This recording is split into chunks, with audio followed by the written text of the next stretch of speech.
webale kubanga okyatugoberera Red Zone TV kwoli yonna gy'osinzira okubanga gy'otulabira kyokola kya mutawaana nnyo gwe omupya atanaba kubanga osubscribinga nnyongera okujjukiza nti kkirira wansi awo olaba ekigambo subscribe kikwateko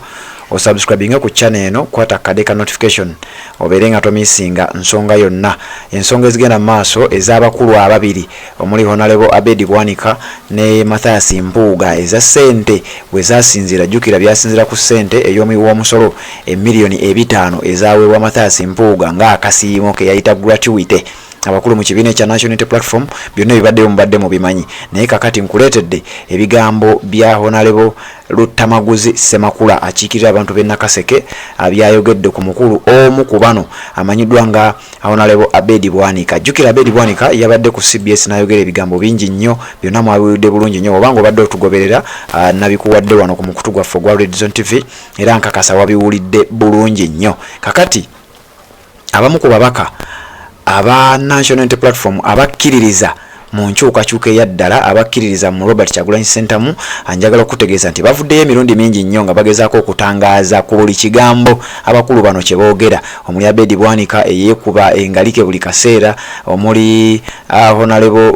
Mathias Mpuuga eyayogera ebigambo ebingi ennyo kakati njagala kubanga nkuwa ebigambo bya Luttamaguzi obiwulire nga sinaba kubanga ngenda wala owulire engeri gyazzeemu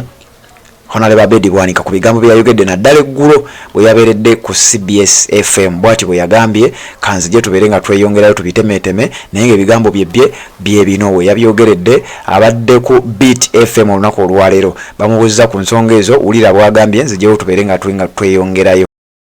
Oyo politics wa mugwe mutandise okutwala emmengo mbunuupu yevuma kabaka ebyo tebigenda kubayamba. Oyo Abedi akugamba munupu yevuma kabaka lwaki teyesimbyawo mu kabiina ka PDP bwe yalabanga ekibiina kivuma kabaka kubanga ebiseera ebisinga kabiina ke kubanga oyo Abedi yali mu kabiina ke nga tasobola kuwangula yadde bwerosi bano ne bamuwa lwaki yesiba munupu yevuma kabaka anti wuliriza nze kyenkugambye kubanga ono kintu mwana muto mu politics ali wano buli muntu anoonya kuvunza munne sinalabayo omuntu gwe mugamba mbunupu ewandiika bano abavuma kabaka tewaliiwo wekyali kiwandiikiddwa bwane bavuma kabaka ffe tumanyi be mubala ng'era bwe tulaba abamu abawogerano mu palamenti ffe ng'aba Buganda naye ng'omubuuza wali oleeseeyo moshoni ebbanga ly'oludde mu palamenti ekwata ku Buganda kakati nosebo kino njagala kukimugamba President waffe Kyagulanyi omu ku basinga okwagala Buganda wa DP aguliriza nze nkugende wa DP era bano abaana be mwesibako olw'ebyobufuzi byammwe bibalemeredde nga museerera mugenda muggwerayo musimanyi nuupu yevuma kabaka njagala nze nkutereddeho miliyoni yange ennamba genda ondeetera ekyo ekitabo gye bawandiika abanuupu abavuma kabaka kubanga twagala kusema omugongo ontwale ensonga nkulu kuba ono mutabani wa Abed Bwanika ono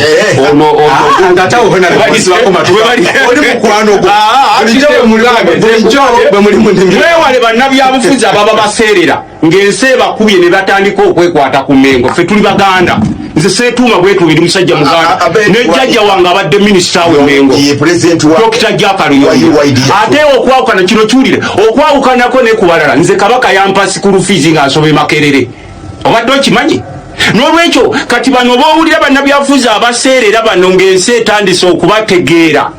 bazze bazanya emizannyo gyabwe tewali mwana wa nuupu bafuutu soja kwaffe tusinga okwasa abasajja kabaka ekitiibwa era nze newe giba mizannyo nga wabaddewo ebiki byonna ffe tusooka okuwaayo kubanga ffe tukimanyi ti kabaka ye kabaka waffe era wano mu Buganda nga bagoba Abaganda ku ttaka Mwami Museveni gwowagira sebo nga bagoba Abaganda ku ttaka ffe tubadde tuyimirawo neggolooza lwaki mu budde buno batandise kudda eri mbunuupu evuma kabaka munuupu y'abasiyazi ng'omugamba nti owaaye nga bw'otegedde nti nuupu evuma kabaka tuleetereyo ekyo ekitabo ky'olaba ekirimu abavuma kabaka kuba sebo mukama wange nange sisobola kukkiriza muntu yenna avuma Ssaabasajja kabaka ne pulezidenti waffe tasobola kuvuma pulezidenti waffe Kyagulanyi tasobola kuvuma Ssaabasajja kabaka n'abaana banuupu kati abo abanoonya politikisi waabwe ow'obutaala wa bulingi n'abalaba nti ensi ebalemeredde ne batandika okwekweka emmengo mbwe ekitugobeza mu nuupu ekitugirabisa obubi mbwe abanuupu bavuma kabaka teri mwana oba fuutu soja teri mukulembeze wa nuupu asobola kuvuma Ssaabasajja kabaka oba Ssaabasajja kabaka yeetabiro yaffe bebe ebigambo bya Honorable Luttamaguzi.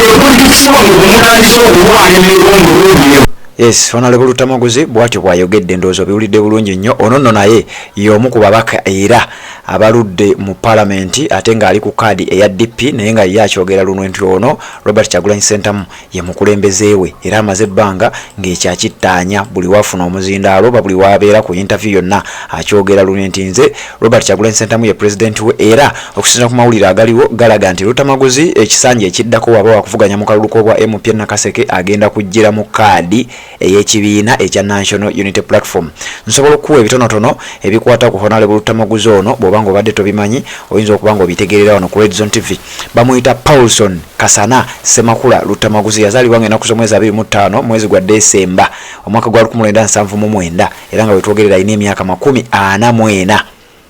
25 Desemba 1979 emyaka 44. Musajja munnabyabufuzi, musajja munnabyabusuubuzi, munna business nnyo era nga ate akiikirira abantu b'e Nakaseke. Akiikirira Nakaseke mu Parliament ene ye 11 ate nga yabakiikirira okuviira ddala mu mwaka ngenda kubanga nkikuwa wano sijjukira bulungi mwaka gwe yatandikiramu naye nga Nakaseke South ye constituency gyakiikirira ku kaadi ate no weewuunya abasinga obungi bamanya ali ku kaadi ya National Unity Platform naye nga omusajja ono ali ku kaadi ey'ekibiina ekya DP. Era zakyogera luno nti naye Robert Kyagulanyi Ssentamu ye mukulembezeewe atuula kakiiko akamanyiddwa nga Committee of Finance, Planning and Economic Development n'akakiiko akalala ke bayita Appointments Committee.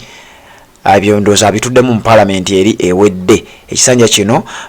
sinnaba kukebera wano akayivuzi zange okulaba kifo ki kye bamukyusirizaamu ne bamuteekamu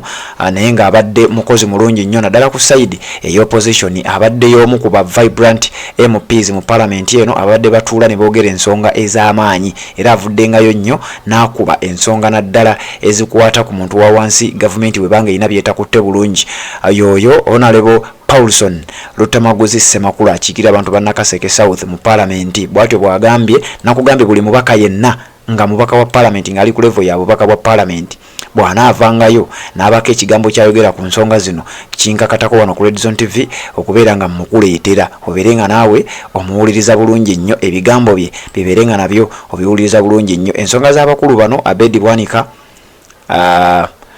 Honorable Mathias Mpuuga Nsamba zikyali mpanvu era bikyagendera ddala mu maaso naye wano ku Red Zone TV buli ekinaaba kivaayo ogenda kubanga okiwulira. So ensonga lwaki bw'oba tonaba kubanga osubscribinga nyongera okujjukiza kirira wansi awo olaba ekigambo subscribe ku channel eno kikwateko osubscribinga obeere nga tomissinga nsonga yonna. Genda okwate kade ka notification ako kajja kuyambangako okujjukiza nga Red Zone TV eyina ensonga yonna gyetaddeyo ojja kuba omu ku abo abanaasookanga okumanya nga tomissinga nsonga yonna. Mpozi n'ensonga endala osobola n'okugenda ku Facebook n'otusangayo Red Zone TV gyetuli era ojja kuba otufollowingako sayidi eyo obeere nga tomissinga nsonga yonna. Tuwuliziganye mu updates eziddako kubanga ffe tukyakuweereza paka nkya.